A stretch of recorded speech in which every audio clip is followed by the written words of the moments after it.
Casos de agressões e de irresponsabilidade na tutela de animais têm acendido alerta na rede de proteção em todo o estado. Sobre o tema, Karina Anunciato conversou com o presidente da comissão, o advogado Jaime de Magalhães. Vamos acompanhar. Olá, bom dia. A gente fala hoje sobre proteção animal. Os casos recentes de maus tratos a animais em Mato Grosso do Sul reacende um debate sobre a efetividade da rede de proteção animal e a responsabilização de agressores. Para falar sobre o papel da Comissão de Defesa dos Direitos dos Animais da OAB de Mato Grosso do Sul, as causas da violência, as consequências legais e as formas de prevenção, nós conversamos agora com o presidente da comissão, o advogado Jaime de Magalhães. Bom dia, seja muito bem-vindo. Bom dia a todos, bom dia aos ouvintes da Rádio Massa. Desejo a todos um excelente dia. Jaime, vamos lá falar sobre essas situações, que têm preocupado e que elas sirvam de alerta, principalmente para a gente começar a pensar em mudanças a respeito da proteção animal. Casos como de um cachorro encontrado ferido dentro de um saco às margens de uma rodovia aqui no estado e de animais mantidos em condições degradantes aqui em Campo Grande chamam a atenção pela crueldade. O que esses episódios revelam sobre a realidade dos maus tratos em Mato Grosso do Sul? Aqui nos bastidores eu já falava com você referente à situação de que a partir de hoje, quando as pessoas têm um celular na mão, hoje elas conseguem ter a oportunidade de gravar e trazer informações de algo que já acontecia com frequência, infelizmente, Essa questão dos maus tratos, hoje as câmeras permitem isso, já temos situações de pessoas que têm essa capacidade de às vezes pegar filhotes, ninhadas de filhotes e deixar na porta de protetores. É uma realidade, infelizmente, que acontece e isso é maus tratos. Então, o que a gente tem hoje? Tem uma sociedade que está contribuindo, jogando para as redes sociais as informações, e infelizmente, aí a gente vai para um outro contraponto, até ano passado, numa visita institucional à DECAT, que é a responsável por cuidar dos crimes relativos a animais. Que é a delegacia, Delegacia que cuida das questões ambientais, e dos maus tratos de animais também, a gente vê uma equipe pequena, para dar conta. Tem os seus procedimentos, que eu não questiono aqui, pelo contrário, eu acho que são prudentes, porque às vezes vem uma denúncia de uma pessoa que está vendo lá e às vezes não é bem o que está acontecendo. Por exemplo, até na época relatei à delegada, que eu tenho uma cachorra, uma pastora alemão, que ela é bem magra, mas ela não está desnutrida pela doença dela, ela tem leishmaniose, a gente dá, a ração dela é específica, mas ela infelizmente não ganha peso. Então, e aí eu conversando com a delegada na época, eu vi que ela toma as devidas cautelas, porque nem sempre quando é provocado a delegacia, significa que é maus tratos. Ela vai, verifica, avisa para o tutor, sobre a situação e aí dá essa oportunidade dele ou mudar ou então se adaptar e também se justificar, Claro. O que está acontecendo. Você acredita que realmente a gente está tendo um aumento de casos ou a publicização do que acontece é que está aumentando?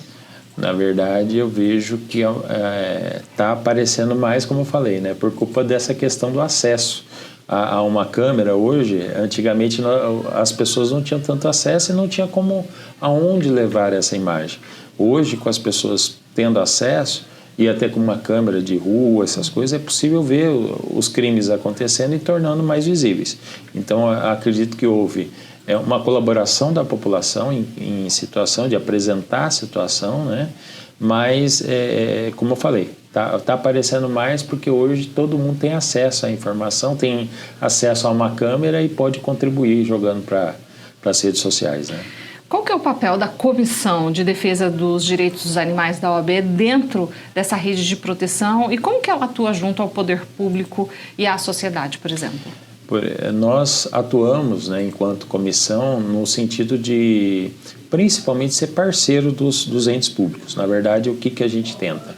Tenta trabalhar com eles, tentando ver soluções, tentando brigar. Uma das situações que agora, depois da questão do cão-orelha, lá em Santa Catarina, nós, enquanto presidentes de todas as comissões do Brasil, fizemos uma nota pública de repúdio e estamos nos organizando para, e isso eu achei positivo. Infelizmente, às vezes as atitudes começam a ser tomadas quando acontece uma situação, né?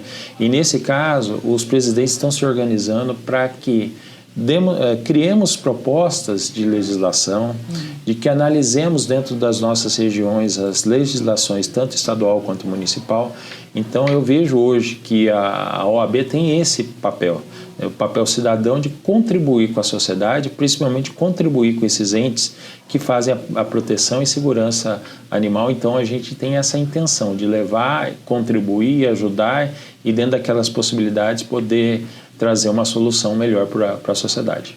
Jaime, você trouxe um caso emblemático, né? O caso do cão-orelha lá em Santa Catarina, dada a crueldade e principalmente também envolvendo jovens, pessoas muito novas. O que isso demonstra em termos de sociedade e como acessar esse tipo de juventude, né? Que é um caso extremo de muita crueldade. O que eu vejo nessa situação é falta de educação. Nós temos que começar com a educação infantil, com a educação juvenil, né? Despertando essa questão da guarda animal, né? As nossas penas, infelizmente, ainda são consideradas pequenas, né? 5 anos, mas eu acho que são penas que nós precisamos ampliar, seja com a educação, né, da pessoa, né?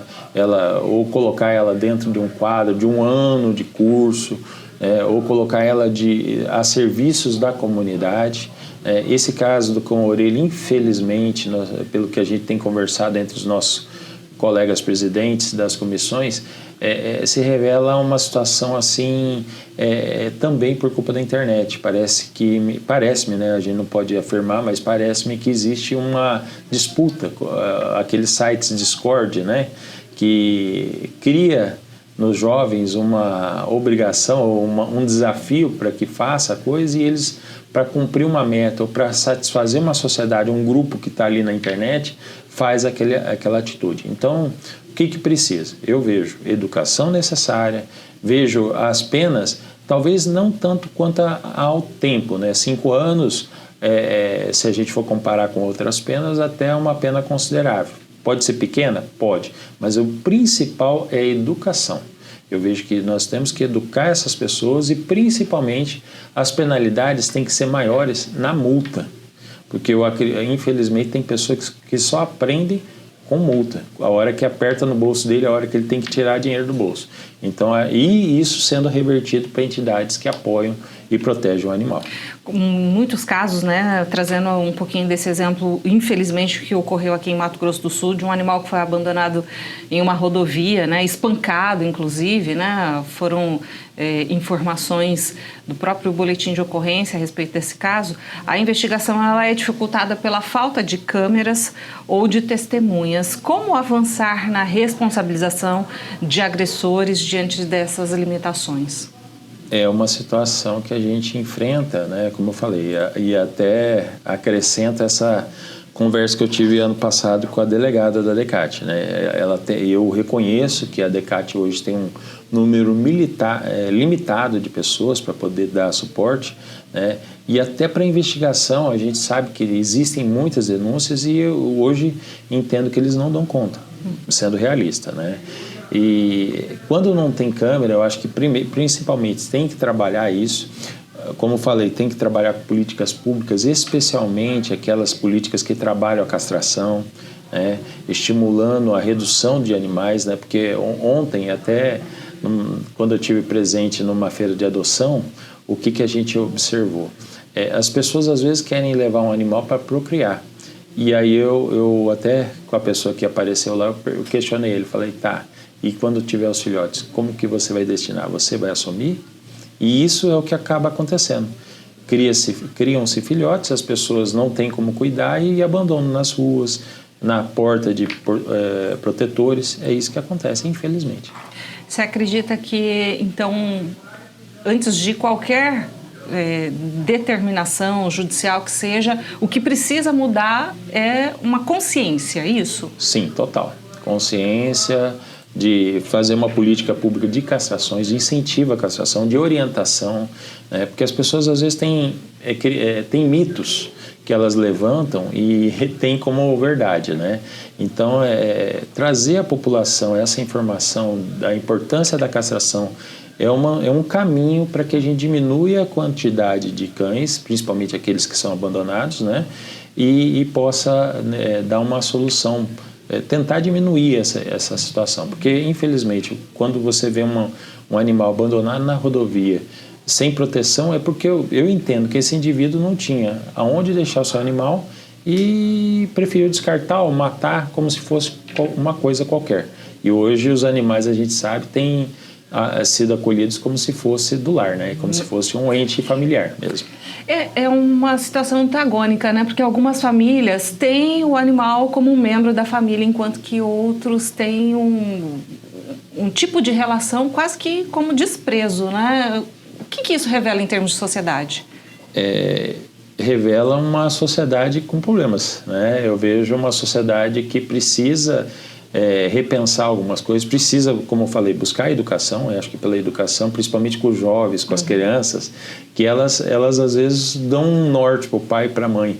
Isso não pode fazer, passar no sinal verde e amarelo ali, então quer dizer, dá esses alertas. Então acho que a nossa educação tem que começar lá no início, para que a gente possa ir evoluindo, né? Para que esses jovens no futuro, esses adultos de futuro, tenham uma outra visão do tratamento com animais.